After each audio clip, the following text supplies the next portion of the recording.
만물의 창조주께서 부부 공동체를 인간 사회의 원천과 기초로 삼으셨기 때문에 가정은 사회의 첫째가는 핵심 세포입니다. 가정은 사회의 기초이며 생명에 봉사하는 역할을 통해서 계속적으로 사회를 육성하기 때문에 사회와는 활력적이며 유기적인 연관성을 맺고 있습니다. 사회인은 가정을 통해서 출생할 뿐 아니라 가정 안에서 사회 자체의 존재와 발전의 활성 원리가 되는 사회적 미덕의 첫 번째 학교를 발견합니다. 따라서 가정은 자신 안에 폐쇄되어 있기는 고사하고 본성과 소명에 의해서 다른 가정과 사회에 대하여 개방되어 있고 사회적 역할을 담당합니다. 가정의 일상생활을 성격지어야 할 일치와 나눔의 체험은 사회에 대한 가정의 일차적이고 기본적인 기여를 대표합니다. 가정 공동체의 성원들 사이의 관계는 거저줌의 법칙을 따릅니다. 이 거저줌은 각자의 인간적 존엄성을 가치의 유일한 기반으로서 존중하고 육성할 뿐 아니라 진심으로 받아들임, 만남과 대화, 이해를 따지지 않는 협조 자세, 관대한 봉사, 깊은 유대의 형태로 나타납니다. 그렇기 때문에 가정 내 성원들 간의 진정하고 성숙한 일치를 육성하는 것은 사회생활의 기본적이며 특수한 교육이고 정의, 존경, 대화, 사랑으로 특징 지어진 좀 더 넓은 공동체 관계를 위해서도 본보기와 자극이 됩니다. 세계 주교 대의원 회의 주교들이 주장한 바와 같이 가정은 사회를 인간화하고 인격화하기 위한 가장 효과적인 수단이고 원초적인 장소입니다. 가정은 특히 미덕과 가치를 보호하고 전수함으로써 인생을 진정 인간적인 것으로 만들기 때문에 세계 건설에 창조적 기여를 하는 것입니다. 제2차 바티칸 공의회가 주장하였듯이 가정은 여러 세대가 모여 서로 도와주며 더 충만한 지혜를 얻고 개인의 권리를 사회생활의 다른 요구와 조화시키는 곳입니다. 따라서 가정은 점점 더 비인격적이고 규격화되고 비인간적인 사회, 그리고 많은 부정적 형태의 도피주의를 알코올 중독, 약물 중독, 폭력주의 등 산출함으로써 비인간화시키는 사회에 직면하고 있습니다. 그러나 가정은 아직도 인간을 비정상에서 이끌어내는 거대한 힘을 소유하며 방출하고 있을 뿐 아니라 인간의 존엄성을 의식하게 하고 깊은 인간성으로서 인간을 풍요롭게 하며 독특한 방법으로 인간을 사회의 조직 안에 안치시키고 있습니다. 출산과 교육은 가정의 사회적 역할에 대한 기초적이고 특유한 표현 양식이지만 그것에서 끝날 수 없다는 것은 확실합니다. 그래서 가정은 단독으로나 다른 가정과 연합해서 다양한 사회 봉사 활동에 특히 가난한 이들을 위해서나 정부의 복지 조직의 손길이 미치지 않는 사람들의 처지와 안녕을 위해서 헌신할 수 있고 헌신해야 합니다. 가정의 사회적 기여는 독특한 성격을 지니는 것이며 자녀들이 성장하고 되도록 많은 성원들이 관여함에 따라서 더욱 확실한 인정과 더욱 뚜렷한 장려를 받아야 합니다. 자기 집의 문을 열어놓는 것과 형제 자매의 애원에 대하여 마음을 여는 것에서부터 모든 가정이 보존되고 성장하는 데 필요한 자연적 환경이라고 보이는 집을 소유하도록 하는 구체적 노력에 이르기까지 우리 사회에서 이루어지는 각종 친절 행위의 중요성에 대하여 더욱 큰 주목을 기울여야 합니다. 그리스도인 가정은 특히 손님 접대에 힘쓰십시오 라는 사도의 권고를 경청할 소명을 받고 있습니다. 그래서 그리스도의 모범을 본받고 그의 사랑에 참여하면서 곤궁에 처한 형제 자매를 환대할 소명도 받고 있습니다. 내가 진실로 너희에게 말한다. 이 작은 이들 가운데 한 사람에게 그가 제자라서 시원한 물 한 잔이라도 마시게 하는 이는 자기가 받을 상을 결코 잃지 않을 것이다. 가정의 사회적 역할은 정치적 개입에서도 표현될 수 있습니다. 가정들은 국가의 법률과 제도가 가정의 권리와 의무를 침해하지 않고 나아가 가정의 권리와 의무를 지지하고 옹호하는지 살펴야 합니다. 이 방면에서 가정들은 가정정치라는 것의 주인공이라는 점을 더욱 의식하고 사회 개혁에 있어서 책임을 져야 합니다. 그렇지 않으면 가정은 무관심하게 관망하기만 해온 죄악의 첫째 희생물이 될 것입니다. 그러므로 개인주의적 윤리를 탈피하라는 제2차 바티칸 공의회의 호소가 가정을 위해서도 역시 적합한 것입니다. 가정과 사회의 밀접한 관계가 가정이 사회에 개방되어 있고 사회 발전에 참여하기를 요청하듯이 그 같은 관계는 사회가 가정을 존중하고 육성하는 기본 임무를 철저히 수행하기를 요구하고 있습니다. 가정과 사회는 개개인과 모든 인간의 선익을 옹호하고 육성하는 데에 있어서 보완적 기능을 담당하고 있습니다. 그러나 사회는 좀 더 구체적으로 국가는 가정은 원초적이고 고유한 권리를 지닌 사회임을 인정해야 하며 그래서 사회는 가정과의 관계에 있어서 보조성의 원리를 준수할 중대한 의무를 지닙니다. 이 원리가 요청하기 때문에 국가는 가정이 단독으로나 다른 가정들과 연합해서 충분히 수행할 수 있는 기능을 가정에게서 빼앗을 수는 없습니다. 대신에 국가는 가정의 책임 있는 창의를 가능한 한 적극적으로 지원하고 장려해야 합니다.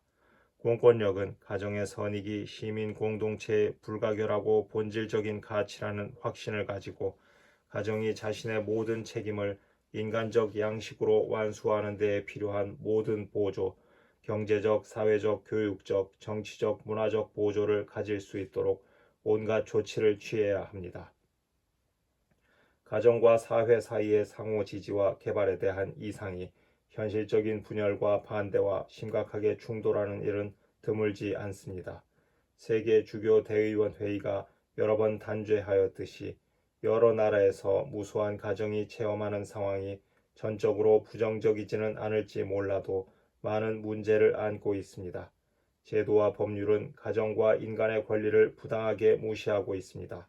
사회는 가정에 봉사하기는 고사하고 가정의 가치와 기본 요구를 격렬하게 공격하고 있습니다. 따라서 가정은 하느님의 계획 안에서 사회의 기본 세포이고 국가나 기타 다른 공동체보다 우선하는 권리와 의무는 주체이면서도 사회의 희생물, 지연과 지체의 희생물, 더 나아가서는 현저한 불의의 희생물이 되고 있습니다.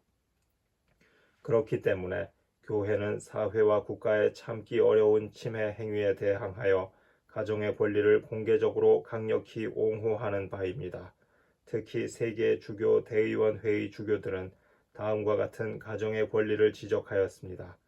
가정의 존재 권리와 발전 권리, 즉 모든 인간은 아무리 가난하더라도 가정을 건설하고 생계 유지에 적절한 수단을 소유할 권리, 생명의 전달과 자녀 교육에 관한 책임을 이행할 권리, 친밀한 부부 생활과 가정 생활의 권리, 안정된 유대와 가족 제도의 권리, 각자의 신앙을 가지며 전파할 권리, 필요한 도구, 수단, 제도의 도움을 받으며 가정의 전통과 종교적, 문화적 가치에 따라 자녀를 양육할 권리, 가난하고 병든 사람이 육체적, 사회적, 정신적, 경제적 안정을 얻을 권리, 적당한 가정 생활에 필요한 주택의 권리, 경제적, 사회적, 문화적 공권력자와 하급 권력자 앞에서 단독으로나 연합해서 표현하고 대표할 권리, 가정의 역할을 적절하고 효과적으로 수행하기 위하여 다른 가정이나 집단과 연합체를 형성할 권리,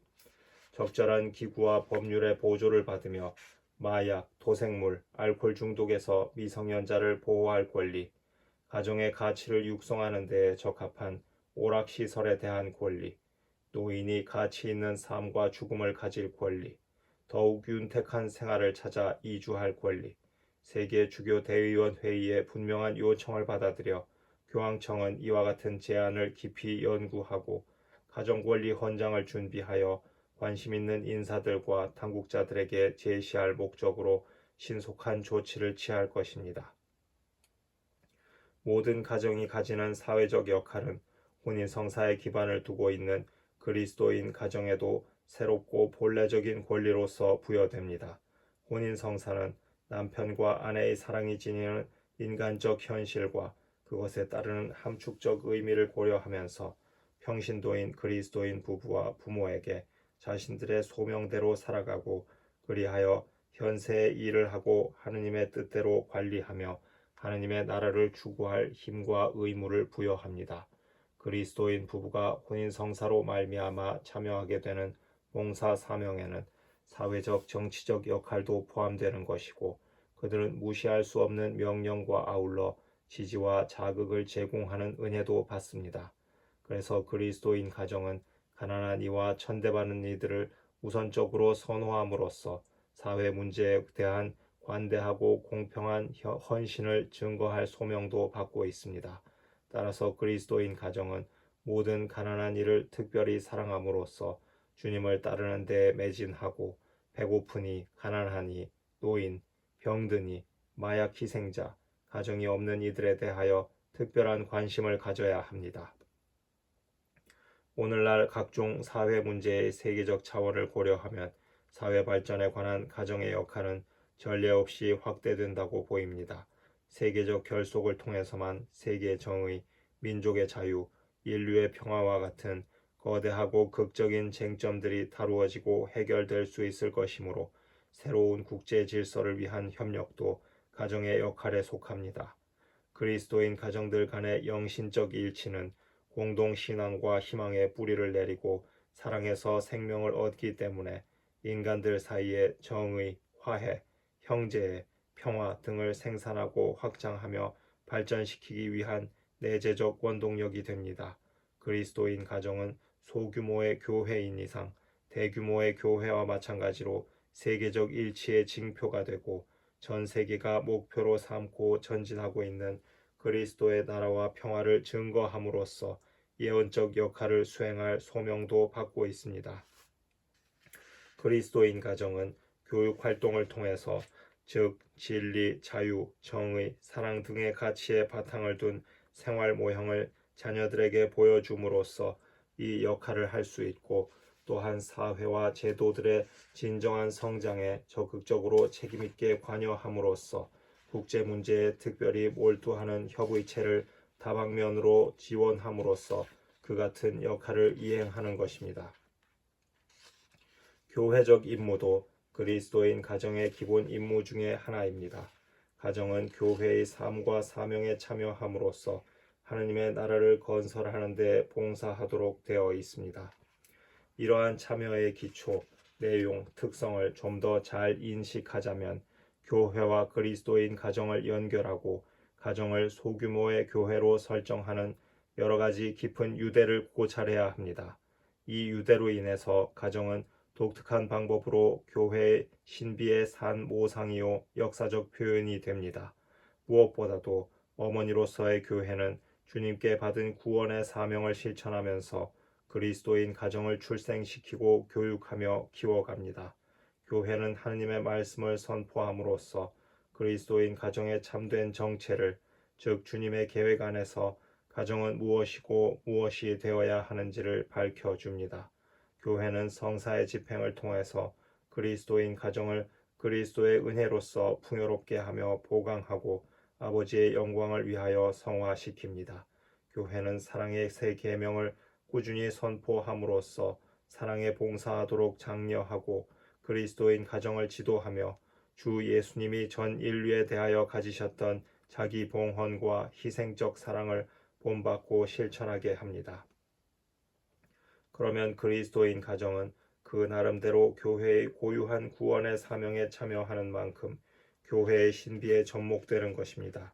그리스도인 부부와 부모는 성사를 받았기 때문에 그들은 하느님의 백성 가운데서 자기 생활 신분과 영역에 고유한 은총을 받습니다. 그런 까닭에 그들은 그리스도의 사랑을 받고 구원받은 공동체가 될 뿐 아니라 그리스도의 사랑을 자녀들에게 전달하며 구원하는 공동체가 될 소명도 갖는 것입니다. 이런 의미에서 그리스도인 가정은 교회가 지닌 초자연적 출산력의 결실이요 징표가 되는 동시에 교회의 모성의 상징, 증인, 참여자도 되는 것입니다. 그리스도인 가정은 독창적이고 특수한 양식으로 교회의 사명에 적극적이며 책임있게 참여할 소명과 아울러 생명과 사랑의 친밀한 공동체로서의 됨됨이와 기능을 활용하며 교회와 사회에 봉사할 소명을 받고 있습니다. 그리스도인 가정은 그 내부의 관계를 그리스도께서 신앙과 성사를 통해서 활성화시키시는 공동체인 까닭에 가정이 교회의 사명에 참여하는 양식은 공동체의 유형을 따를 필요가 있습니다. 부부인 배우자들과 가정을 이루는 부모와 자녀는 함께 교회와 세계에 봉사해야 합니다. 그들은 자신들에게 활력을 주는 사도적 열성을 나눔으로써 또한 교회와 시민 공동체에 대한 봉사에 공동으로 투신함으로써 신앙 안에 한 마음과 한 뜻이 되어야 합니다.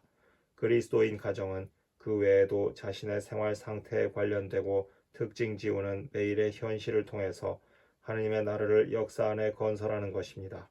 예수 그리스도와 교회의 예언자적, 사제적, 왕적 사명에 대한 그리스도인 가정의 참여는 남편과 아내의 사랑과 가정 성원들 간의 사랑, 전체성, 일치성, 충실성, 결실과 같은 비범한 가치와 요청을 받아들이면서 실천된 사랑 안에서만 비로소 표현되고 실현되는 것입니다. 그러므로 교회 안에서 교회를 위하여 그리스도인 가정이 갖는 구원 사명의 핵심은 사랑과 생명인 것입니다. 제2차 바티칸 공의회는 다음의 진술에서 이 사실을 지적하고 있습니다. 가정은 자신의 영적 보화를 또한 다른 가정들과 더불어 아낌없이 나눌 것이다. 그러므로 그리스도인 가정은 그리스도와 교회의 사랑의 계약에 대한 표상이며 참여인 혼인에서 생겨나므로 부부 사랑과 많은 자녀 출산과 일치와 신의로 또 모든 가족의 사랑과 협력으로 세상에서 그리스도의 생생한 현존과 교회의 진정한 본질을 모든 사람에게 드러내 주어야 한다. 교회의 사명에 대한 그리스도인 가정의 참여의 기초를 다졌으니 이제 할 일은 예언자, 사제, 왕으로서의 예수 그리스도 한 가지 실제의 세 가지 측면과 관련 지으며 참여의 내용을 밝히는 것입니다. 이것은 그리스도인 가정이 믿고 복음 선포하는 공동체, 하느님과 대화하는 공동체, 인간에게 봉사하는 공동체라는 점을 제시함으로써 가능해집니다. 그리스도인 가정은 하느님의 말씀을 존경스럽게 듣고 그것을 자신 있게 선포하는 교회의 삶과 사명의 참여자이기에 하느님의 말씀을 환영하며 선포함으로써 자신의 예언적 역할을 완수하게 됩니다. 이렇게 함으로써 가정은 하루하루가 지나면서 점점 더 믿고 복음 선포하는 공동체로 변하는 것입니다. 그리스도인 부부와 부모는 믿음에 순종을 해야 합니다. 그들은 그리스도 친히 성스럽게 하였고 성덕의 원천으로 만든 부부 생활과 가정 생활에 대한 기묘한 소식을, 그 기쁜 소식을 전해주는 주님의 말씀을 즐거이 받아들일 것입니다. 그들은 오로지 신앙 안에서만 하느님께서 혼인과 가정을 끌어올리려고 하셨던 그 위엄을 발견하고 기쁨에 찬 감사의 정으로 경탄할 수 있을 것이고, 그것들을 하느님과 인간 사이와 예수 그리스도와 그 신부인 교회 사이에 맺어진 사랑의 계약의 징표이고 접촉점으로 만들 수 있을 것입니다. 그리스도인 혼인을 위한 준비 자체가 일종의 신앙 여정입니다. 그것은 약혼자들이 세례에서 받은 신앙과 그리스도적 교육으로 육성된 신앙을 다시 발견하고 심화하는 절호의 기회입니다. 그렇게 되면 그들은 혼인한 상태에서 그리스도를 따르며 하느님 나라에 봉사할 소명을 인정하고 자의로 수락하게 됩니다. 혼인 성사를 받는 시간은 부부의 신앙의 기본적 시점입니다. 이 성사는 본질에 있어서 부부 사랑에 관한 기쁜 소식을 교회 안에서 선포하는 것입니다. 기혼 부부에 대한 하느님의 지혜로운 계획을 드러내고 완성할 뿐 아니라 하느님께서 인간에게 대하여 품으셨던 그 사랑에 부부들이 신비스러우나 진정한 몫을 차지하게 하는 것은 하느님의 말씀입니다. 혼인 성사의 집행 그 자체가 하느님 말씀의 선포인 까닭에 그것은 어떤 식으로든 혼인 성사에 참여하는 모든 사람의 입장에서도 믿는 이들의 공동체인 교회와 함께한 신앙 고백이 되어야 합니다. 이 신앙 고백은 기혼 부부와 가정의 생애를 통해서 지속될 필요가 있습니다. 부부를 혼인으로 불러들인 하느님께서는 그들이 계속 혼인 안에 머무르도록 부르십니다. 매일매일의 사건, 문제, 어려움, 상황을 통해서 하느님께서는 그들에게 접근하시고 그들이 처한 특수한 가정, 사회적, 교회적 상황에서도 교회에 대한 그리스도의 사랑에 참여하라는 구체적 요청을 하시는 것입니다. 부부와 가정 공동체는 그리스도의 정신으로 사는 남편과 아내의 사랑과 부모와 자녀 간의 사랑을 인간적으로 체험하면서 함께 하느님의 계획을 발견하고 순종해야 합니다. 그러므로 대규모의 교회와 마찬가지로 소규모의 가정교회는 지속적이고 집중적으로 복음화되어야 하고 신앙교육에 관한 가정의 의무는 끝이 없습니다. 그리스도인 가정은 복음을 받아들이고 신앙 안에서 성숙하는 만큼 복음화하는 공동체가 될 것입니다.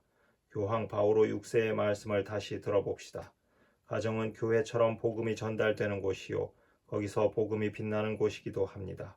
이러한 사명을 의식하고 있는 가정은 모든 가족이 복음 선교를 하는 것이고 동시에 복음화되고 있는 것입니다. 부모는 자녀들에게 복음을 전하는 것만이 아니고 그 생활의 체험을 통해서 자녀들로부터 복음을 받을 수도 있습니다. 이러한 가정은 다른 많은 가정과 이웃에게 복음 선교자가 되는 것입니다. 제가 푸에블라에서 부르짖은 호소를 세계 주교 대의원 회의가 반복하였듯이 복음화의 장래는 대체로 가정 교회에 달려 있습니다. 가정은 이 사도적 사명을 세례 성사에서 처음 받고 혼인 성사의 은혜에서는 신앙을 전달하는 하느님의 계획에 따라서 사회를 성화하며 변형하기 위한 새로운 활력을 받습니다. 특히 오늘날에는 그리스도인 가정이 그리스도의 파스카 계약을 증거하고 그것에 대하여 결산서를 제출해야 하는 사랑의 기쁨과 확실한 희망을 꾸준히 방출할 특수 사명을 가지고 있습니다. 그리스도인 가정은 하느님 나라가 지닌 현재의 힘만이 아니라 복된 삶의 희망을 드높은 소리로 선포합니다. 몇몇 지역에서 교회가 당면하고 있는 어떤 불행한 상황 하에서는 가정교리서의 절대적 필요성이 특별히 표출되고 있습니다. 반종교적 법률이 심지어 신앙교육까지 금지하고 있는 지역에서나 불신앙이 널리 퍼지고 세속주의가 깊이 침투하여 종교적 성숙이 사실상 불가능한 지역에서는 가정교회야말로 어린이들과 젊은이들이 본격적인 교리 교육을 받을 수 있는 유일한 곳입니다. 그리스도인 부모가 이행하는 복음화의 직무는 본래적인 것이기에 대치될 수 없습니다. 그것은 사랑, 순박함, 실천성, 매일매일의 증거와 섞여야 하는 가정생활의 전형적 특성의 일부입니다. 가정은 자녀 각자가 하느님께 받은 소명에 따라서 자신의 역할을 충분히 수행할 수 있도록 자녀들에게 생활 교육을 시켜야 합니다. 초월적 가치에 대하여 개방되어 있고 형제 자매에게 기쁘게 봉사하며 자신의 의무를 가장 충실하게 완수할 뿐 아니라 그리스도의 영광스러운 십자가의 신비에 매일매일 참여하고 있다는 것을 의식하는 가정이야말로 진정 하느님 나라에 봉헌된 생활을 위한 성소의 1차적이고 가장 훌륭한 못자리가 됩니다. 복음화와 교리 교육에 대한 부모의 직무는 자녀들의 생애 중에서도 흔히 일어나는 바와 같이 자녀들이 유년기에 받은 그리스도교 신앙에 도전하거나 나아가 배척하는 청소년기에도 수행되어야 합니다. 교회 안에서 복음화의 활동은 사도의 순환에서 결코 분리될 수 없듯이 그리스도인 가정에서 부모들은 자기 자녀들에 대한 복음화의 직무를 수행하다가 가끔 만나게 되는 어려움을 용기와 지대한 내적 침착성을 가지고 처리해야 합니다. 잊지 말아야 할 것은 그리스도인 부부와 부모가 복음을 위해서 바치는 봉사는 본질적으로 하나의 교회적 봉사라는 점입니다. 가정은 전체 교회의 맥락 안에서 복음화되고 복음화하는 공동체로서의 자리를 차지하고 있습니다. 가정교회의 교리 교육과 복음화의 직무가 교회의 사명의 뿌리를 받고 있고 그것에서 나오는 것이며 또한 그리스도의 몸의 건설을 지향하는 것이라면 가정은 교구와 본당 차원의 교회 공동체 안에서 이루어지는 기타 모든 복음화 활동이나 교리 교육 활동들과 협력하고 긴밀한 일치를 유지해야 할 것입니다. 억누를 수 없는 선교열의 자극을 받은 복음화는 국경을 모르는 보편성의 특성을 가질 것입니다. 그렇게 하는 것은 너희는 온 세상에 가서 모든 피조물에게 복음을 선포하여라 라는 그리스도의 분명하고 의미가 확실한 명령에 응답하는 것입니다. 그리스도인 가정의 신앙과 복음화 사명도 역시 이러한 보편적 선교를 고무합니다. 혼인 성사는 신앙을 옹호하고 전파하는 임무, 세례와 견진 성사의 뿌리를 내리고 있는 임무를 들어올리어 다시 부과할 뿐 아니라 그리스도인 부부와 부모를 땅끝에 이르기까지 그리스도의 증인이며 동시에 참된 의미에서 사랑과 생명의 선교사로 만들고 있습니다. 가정 안에서도 한 가지 형태의 선교 활동을 할 수 있습니다. 이것은 가정의 어떤 식구가 신앙이 없든지 또는 줄기차게 신앙 생활을 하지 않을 경우에 가능합니다. 이런 경우에 다른 가족들은 그에게 신앙의 산 증거를 보여주어 구세주이신 그리스도를 완전히 받아들이는 방향으로 그를 이끌고 지지해 주어야 합니다. 선교의 열성이 그 내적 생활에 활기를 넣기만 하면 가정교회는 멀리 있는 사람들에게나 아직도 믿지 않는 가정들에게, 전에 받아들인 신앙을 더 이상 실천하지 않는 그리스도인 가정들에게 그리스도인의 현존과 그의 사랑에 빛나는 징표가 될 수도 있습니다. 그리스도인 가정은 진리를 찾는 이들을 모범과 증거로서 비추어 줄 소명을 받고 있습니다. 그리스도교의 여명기에 아퀴라와 프리스킬라가 선교사 부부로 나타났던 것과 마찬가지로 오늘날에도 생애의 일부를 선교 지역에서 활동하는 데 바치고 복음을 선포하며 예수 그리스도의 사랑 안에서 동료에게 봉사하는 그리스도인 가정과 부부들이 있기 때문에 교회는 언제나 새롭게 보이고 열매를 맺는 것입니다. 그리스도인 가정은 아들과 딸들에게서 선교사 성소를 육성하고 좀 더 넓게는 자녀들이 어려서부터 모든 사람을 사랑하시는 하느님의 사랑을 깨닫도록 교육함으로써 교회의 선교 임무에 특별하게 기여하는 것입니다. 신앙심을 가지고 복음을 선포하고 받아들이는 것은 성사를 받는 데에서 완성됩니다. 믿고 복음화하는 공동체인 교회는 품위를 가지며 새롭고 영원한 계약의 대사제이신 그리스도의 위력에 참여하는 사제적 백성이기도 한 것입니다. 그리스도인 가정은 교회라고 하는 이 사제적 백성의 일부이기도 합니다. 그리스도인 가정은 그것의 뿌리를 받고 있고 그것에서 영양분을 섭취하는 혼인 성사를 받음으로써 주 예수님에 의해서 계속적으로 활성화되고 성사와 생활의 봉헌을 통해서 그리고 기도 생활을 통해서 하느님과 대화할 소명도 받고 있습니다. 이것은 그리스도인 가정이 전체 교회와 긴밀한 일치를 유지하는 가운데 매일매일의 혼인 생활과 가정 생활의 현실을 통해서 수행해야 하는 사제적 역할입니다. 그렇게 함으로써 그리스도인 가정은 스스로 성화될 뿐 아니라 교회 공동체와 세계를 성화할 것입니다. 혼인 성사는 그리스도인 부부와 가정을 위해서는 성화의 특수 원천이며 본래의 수단입니다. 이 성사는 세례의 성화 은총을 끌어올려 특수한 것으로 만듭니다. 부부가 혼인함으로써 새로이 참여하게 되는 그리스도의 죽음과 부활의 신비는 부부 사랑을 순수하고 성스럽게 만듭니다. 이 사랑을 주님께서는 특별한 은총과 사랑의 선물로 고쳐주시고 채워주시고 높여주시기에 마땅하다고 여기셨습니다. 예수 그리스도의 은총은 혼인성사의 집행 시에 탕진되는 것이 아니라 전생에 걸쳐 기혼 부부를 동반하는 것입니다. 제2차 바티칸 공의회가 다음과 같이 말할 때 이 사실을 명백히 들추어 냈습니다.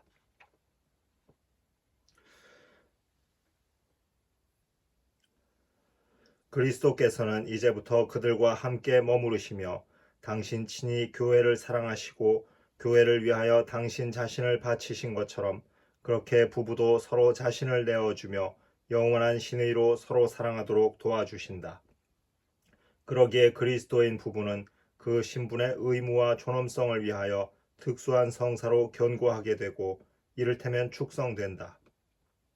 이 성사의 힘으로 혼인과 가정의 임무를 수행하며 온 삶을 믿음과 바람과 사랑으로 채워주는 그리스도 정신에 젖어들어 날로 더욱 자기 완성과 상호 성화를 위하여 또 그럼으로써 다 같이 영광을 위하여 나아간다.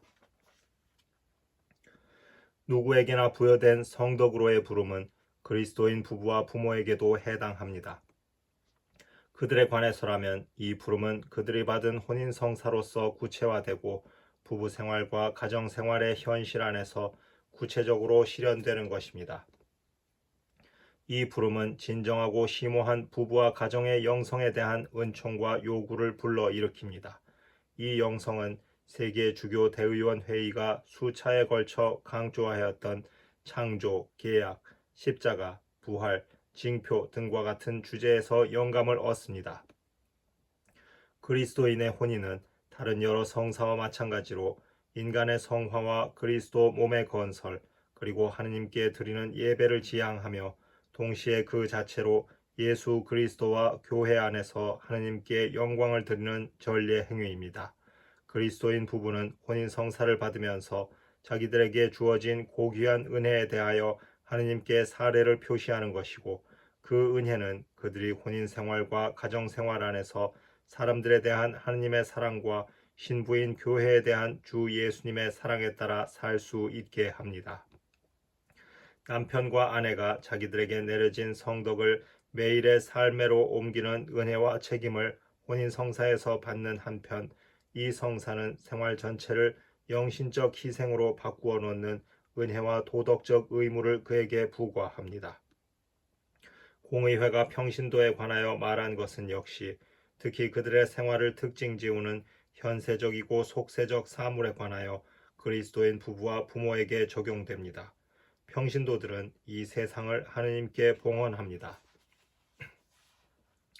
그리스도인 가정의 성화 역할은 세례 성사의 그 기반을 두고 그리스도인의 혼인과 밀접히 연결되어 있는 성체 성사에서 최상의 표현을 발견합니다. 제2차 바티칸 공의회는 혼인은 관례대로 미사 중에 집전되어야 한다고 요청하면서 성체와 혼인 사이의 특수한 관계에 주목하였습니다. 그리스도인 혼인과 가정생활의 은총과 책임을 더욱 잘 이해하고 더욱 집중적으로 살자면 이 관계를 재발견하고 강화하는 것이 매우 필요합니다. 성체는 그리스도인 혼인의 원천입니다. 성체 성사는 사실 십자가 위에서 그분의 피로 직인 찍힌 교회와 그리스도의 사랑의 계약을 대표합니다. 이 새롭고 영원한 계약의 제물에서 그리스도인 부부는 자신들의 혼인 계약이 흘러나오고 그 계약을 내적으로 조직하고 계속해서 새롭게 하는 근원을 만나는 것입니다. 그리스도의 희생이 교회에 대한 사랑을 표시하는 것처럼 성체는 사랑의 셈입니다. 그리스도인 가정은 사랑의 선물인 성체에서 자신의 일치와 사명의 기초와 아울러 영혼을 발견합니다. 가정의 여러 식구들은 성체 성사를 나누어 먹음으로써 한 몸이 되고 교회의 더욱 넓은 일치에 참여하고 그것을 드러내는 것입니다. 주어진 그리스도의 몸과 흘려진 그분의 피를 나눈다는 것은 그리스도인 가정에게는 선교적이며 사도적 원동력의 끝없는 원천이 됩니다. 그리스도인 가정이 지니는 성화 역할의 본질적이고 변함없는 한 부분은 회개하라는 부름을 받아들이는 데에 있고, 복음은 그들을 성자로 만들어주는 세례의 참신함에 늘 충실하지 못하는 모든 그리스도인에게 회개를 요청하고 있습니다. 그리스도인 가정도 때때로 혼인 성사에서 갱신되고 세례 성사가 요청하는 은혜와 거룩함에 있어 불충실하게 됩니다. 그리스도인 가정의 품 안에서 일상생활의 중요한 부분이기도 한 참회와 서로의 용서는 그리스도적 화해의 성사에서 특별한 표현을 만나는 것입니다. 회칙 인간 생명에서 교황 바오로 6세는 기혼 부부에 관하여 이렇게 말씀하셨습니다. 만일 아직 죄의 멍에를 벗어버리지 못했다면 낙심하지 말고 오히려 겸손되이 또 항구히 하느님의 자비를 간구해야 할 것입니다. 하느님께서는 고해 성사를 통하여 당신 자비를 풍부히 베푸시는 것입니다. 화해 성사를 받는 것은 가정생활에 특별한 의미가 있습니다. 그들은 죄라는 것이 하느님과의 계약뿐 아니라 남편과 아내의 계약과 가정의 일치에도 반대된다는 것을 신앙 안에서 발견하는 동시에 기혼 부부와 가정의 다른 가족들도 풍성한 자비와 죄악보다 더욱 강한 사랑을 그들에게 주시며 혼인의 계약과 가정의 일치를 재조직하고 완성하시는 하느님과 만나게 될 것입니다. 교회는 그리스도인 가정을 위하여서 기도드리고 대사제이신 그리스도에게서 받은 사제적 은혜와 역할에 부합하게 생활하도록 가정을 교육시킵니다. 결국 세례성사에서 나오고 혼인성사에서 수행되는 신자의 사제직은 부부와 가정이 가지는 사제적 소명과 사명의 기초가 되는 것이며 그들의 그 소명으로 말미암아 매일의 삶은 예수 그리스도를 통하여 하느님 마음에 드는 영적 예물로 변형됩니다. 성체 성사와 다른 성사를 받고 하느님의 영광에 자신을 봉헌하는 것만이 아니라 기도의 생활과 성령 안에서 예수 그리스도를 통한 하느님 아버지와의 기도 어린 대화를 통해서 이 변형이 이루어지는 것입니다. 가정 기도에는 그 나름대로 특성이 있습니다. 그것은 남편과 아내, 부모와 자녀가 함께 공동으로 바치는 기도입니다. 기도에서의 일치는 세례 성사와 혼인 성사가 부여한 일치의 결과인 동시에 요청입니다. 자신의 현존을 약속하시던 주 예수님의 말씀은 그리스도인 가정의 가족들에게 특별히 적용될 수 있습니다. 내가 또 진실로 너희에게 말한다. 너희 가운데 두 사람이 이 땅에서 마음을 모아 무엇이든 청하면 하늘에 계신 내 아버지께서 이루어 주실 것이다. 두 사람이나 세 사람이라도 내 이름으로 모인 곳에는 나도 함께 있기 때문입니다.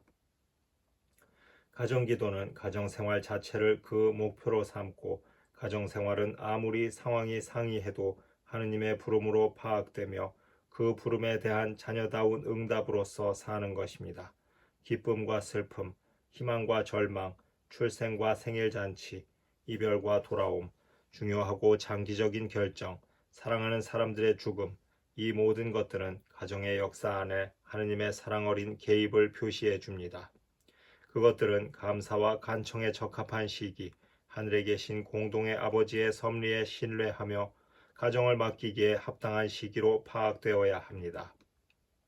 가정교회인 그리스도인 가정의 품위와 책임은 겸손과 신뢰 어린 기도 중에 간청되기만 하면 분명히 내려질 하느님의 한없는 도움이 있어야만 달성될 수 있습니다. 그리스도인 부모는 그들의 품위와 사명 때문에 자녀들에게 기도를 가르칠 책임과 자녀들이 하느님의 신비를 점차로 발견하며 그분과 개별적 대화를 하도록 인도할 특별한 책임을 가지고 있습니다. 혼인성사의 은총과 의무를 지닌 그리스도인 가정에서는 자녀들이 세례로 받은 신앙에 따라 어려서부터 하느님을 알고 섬기며 이웃을 사랑하도록 가르쳐야 하는 것은 매우 중요한 일입니다. 부모의 구체적 모범과 산 증거야말로 자녀에게 기도를 가르치는 데 기본적이고 필요한 것입니다. 아버지와 어머니는 자녀들과 함께 기도함으로써만 자신의 왕적 사제직을 수행하면서 자녀들의 마음의 심층에 파고들 수 있고 그들의 생애에서 일어날 미래의 사건들로 지워질 수 없는 인상을 남길 수 있는 것입니다. 교황 바오로 6세가 부모에게 한 호소를 다시 들어봅시다. 어머니들이여, 당신들은 자녀들에게 그리스도인의 기도를 가르칩니까? 당신들은 자녀들이 어릴 때에 고해, 영성체, 견진 등의 성사를 받도록 준비시킵니까? 당신들은 자녀들이 병났을 때 그리스도의 고통을 생각하고 동정 성모와 성인들의 도움을 청하도록 그들을 격려합니까? 당신들은 묵주기도를 가족과 함께 바칩니까? 그리고 아버지들이여, 당신들은 가끔이라도 자녀들과 전체 가정 공동체와 함께 기도합니까? 당신들의 생각과 행동에 있어서 정직한 모범은 약간의 공동 기도와 합쳐지기만 하면 생활을 위한 교훈이며 매우 가치 있는 예배 행위인 것입니다. 이렇게 해서 당신들은 집안의 평화를 가져오고 교회를 건설한다는 것을 명심하십시오. 제2차 바티칸 공의회가 분명히 확인한 바와 같이 교회의 기도와 개개인 신자의 기도 사이에는 깊고 긴밀한 유대가 있습니다. 가정교회의 기도의 중대한 목표는 어린이들을 전체 교회의 전례 기도회로 자연스럽게 인도하는 데에 봉사하고 전례 기도를 위하여 준비시키며 그것을 개인 생활, 가정 생활, 사회 생활로 연장시키는 것입니다. 그러므로 그리스도인 가정의 모든 가족들이 특히 주일과 축일의 미사 성제와 다른 성사, 특히 어린이들의 그리스도교 입문 성사에 점차로 참여하는 것은 필요합니다. 공의회의 지침이 성무일도를 공동으로 바치기를 권장한 집단들 중에 하나로 가정을 열거하였을 때 그리스도인 가정을 위한 하나의 새로운 가능성을 열어놓은 것입니다. 그와 마찬가지로 그리스도인 가정은 집에서 가족들에게 적합한 방법으로 전례주년의 시기와 주기를 지키도록 노력할 것입니다. 성당에서 바치는 예배를 준비하고 그것을 집에서 연장하는 방법으로 그리스도인 가정은 다양한 형태의 개인 기도를 활용하는 것입니다. 이 다양성은 성령께서 그리스도인 기도에 불어넣는 풍요함이 비범하다는 것을 입증하는 한편 주님께 기도하려는 사람들의 각양각색의 필요와 생활 상황을 채우는 데도 쓸모가 있습니다. 아침 기도와 저녁 기도와는 별도로 세계 주교 대의원 회의 주교들의 지적에 따르면 다른 일정한 형태의 기도, 예컨대 하느님 말씀의 봉독과 묵상, 성사 배령의 준비, 예수 성심에 대한 신심, 동정 마리아에 대한 각종의 공경, 식사 전후의 기도, 대중 신심의 준수 등이 분명히 권장될 것입니다. 하느님의 자녀들의 자유를 존중하면서도 교회는 일정한 신심의 관습을 특별히 신자들에게 항상 제안해 왔습니다. 그것들 중에는 묵주기도가 언급되어야 합니다. 우리는 이제 선임자들의 생각을 이어가며 가정의 묵주기도를 강력히 권장하고자 합니다. 의심 없이 묵주기도는 가정이 공동으로 바치도록 권장될 가장 좋고 효과적인 기도 중의 하나라고 인정되어야 합니다. 가정이 기도의 시간을 갖기 위하여 모일 때 묵주기도가 자주 선호되는 기도 양식이라고 생각하고 싶으며 진심으로 원하는 바입니다. 이렇게 하면 마리아께 대한 진정한 신심은 동정 성모의 내적 영성적 태도에 대한 깊은 사랑과 철저한 모방으로 표현될 뿐 아니라 가정 안에서 사랑의 일치를 육성하고 부부의 영성과 가정의 영성을 발전시키는 데 특수한 도구가 됩니다. 그리스도의 어머니이고 교회의 어머니이신 마리아는 특별한 방법으로 그리스도인 가정과 가정교회의 어머니가 되기 때문입니다. 충분하고 핵심적으로 이해한다면 기도가 그리스도인 생활의 본질적 일부라는 점을 잊지 말아야 합니다. 진정 기도는 인간성의 하나의 중요 부분입니다. 그것은 인간의 내적 진실의 첫째가는 표현이고 정신의 진정한 자유를 위한 첫째가는 조건입니다. 기도는 매일의 투신에서의 도피 형태이기는 고사하고 그리스도인 가정이 인간 사회의 기초적이고 기본적인 세포로서 자신의 모든 책임을 짊어지고 충분히 완수하게 하는 가장 강력한 유인이 됩니다.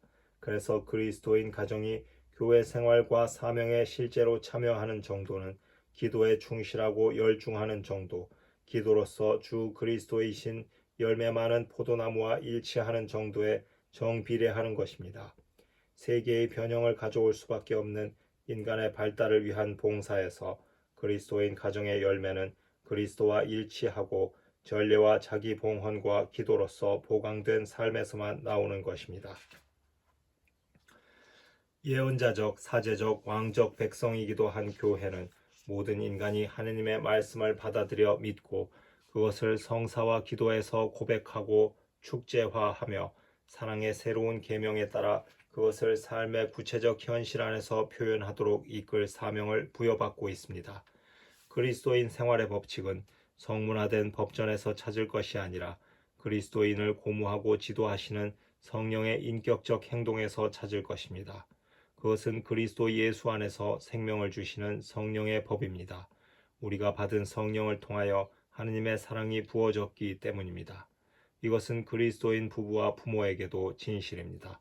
그들의 삶의 지침과 법칙은 혼인 성사를 받을 때 그들의 마음에 부어진 예수의 성령입니다. 물의 세례와 성령의 뒤를 이어 혼인은 사랑의 복음적 법칙을 새롭게 제시하고 성령의 은혜와 더불어 그것을 그리스도인 남편과 아내의 마음속 깊이 밀어 넣습니다. 정화되고 구원된 그들의 사랑은 신자들의 마음 안에서 활동하는 성령의 열매인 동시에 책임지는 자유 안에서 살아야 할 도덕적 생활의 기본 계명이 되는 것입니다. 이렇게 그리스도인 가정은 성령의 새로운 법칙에 의해서 고무되고 지도되며 왕적 백성인 교회와의 긴밀한 일치 안에서 하느님과 동료 인간들을 향한 사랑의 봉사를 실천할 소명을 받고 있습니다. 마치 그리스도께서 우리에게 봉사하심으로써 자신의 왕적 위력을 발휘하시는 것처럼 그리스도인은 인간에 대한 봉사의 정신과 실천을 나누는 가운데 주님의 왕직에 참여하는 것에 참된 의미를 발견하는 것입니다. 그리스도께서는 그러한 권한을 당신 제자들에게 주시어 그들도 왕다운 자유 안에 세워져 극기와 거룩한 생활로 자기 자신 안에서 죄의 나르를 완전히 쳐 이기게 하시고 더 나아가 다른 사람들 가운데에서도 그리스도를 섬기며 섬기는 것이 다스리는 것인 그 임금님께 자기 형제들을 겸손과 인내로 인도하게 하신다. 주님께서는 실제로 당신의 나라를 평신도들을 통해서도 확장하기를 바라신다. 그 나라는 곧 진리와 생명의 나라요 거룩함과 은총의 나라이며 정의와 사랑과 평화의 나라이다. 그 나라에서는 바로 피조물이 멸망의 사슬에서 풀려나 하느님 자녀들의 영광스러운 자유를 누릴 것이다. 그리스도인 가정은 사랑의 새 계명으로 고무되고 유지되어 모든 인간을 환영하고 존경하며 봉사할 뿐 아니라 인간이며 하느님의 자녀인 각자 안에서 존엄성을 인정합니다. 사랑의 내적 일치에서 출발하고 육성되었으며 매일매일의 노력으로 진정한 인간 공동체를 촉진해야 하는 가정 안에서와 남편과 아내 사이에서는 특히 그 점이 보여야 합니다. 이런 생활 양식은 그리스도인 가정이 한 부분으로서 속해 있는 교회 공동체의 좀 더 넓은 범위에까지 연장되어야 합니다. 교회는 가정 안에 있는 사랑에 감사하면서 좀 더 가정적 차원을 지니고 더욱더 인간적이고 형제적인 관계 양식을 발전시켜야 합니다. 각 사람은 내 형제요 자매이기 때문에 사랑은 같은 신앙을 나누는 형제와 자매의 한계를 넘어가야 합니다. 각 개인 안에서 특히 가난하니 병약자, 고통을 당하거나 불의하게 취급당하는 사람들 안에서 사랑은 그리스도의 얼굴을 찾을 줄 알고 사랑받고 봉사받을 동료 인간을 발견하는 법도 알고 있습니다. 가정이 진정한 복음적 방법으로 인간에게 봉사하고자 하면 제2차 바티칸 공의회의 지침이 조심스럽게 실천되어야 합니다. 이러한 사랑의 실천은 온갖 이견을 넘어서 이렇게 드러나야 한다. 하느님의 모습으로 창조된 이웃 사람에게서 하느님의 모습과 그리스도를 보아야 한다. 가난한 사람들에게 베푸는 것은 무엇이든 실제로 주님이신 그리스도께 드리는 것이다. 그리스도인 가정은 사랑 안에서 교회를 건설하면서 동시에 인간과 세계에 봉사하게 되는 것이고 가정에 대한 세계 주교 대의원 회의의 담화에서 그 내용이 요약된 인간의 개발을 실질적으로 가져오는 것입니다. 가정의 다른 과업은 사랑 안에서 인간을 형성하고 또한 그 모든 관계 안에서 사랑을 실천하여 가정 그 자체에 폐쇄되지 않고 공동체를 향해 개방되어 사회 전체에 대한 책임의식은 물론 다른 사람들에 대한 관심과 정의감에 따라 살아가도록 하는 것입니다.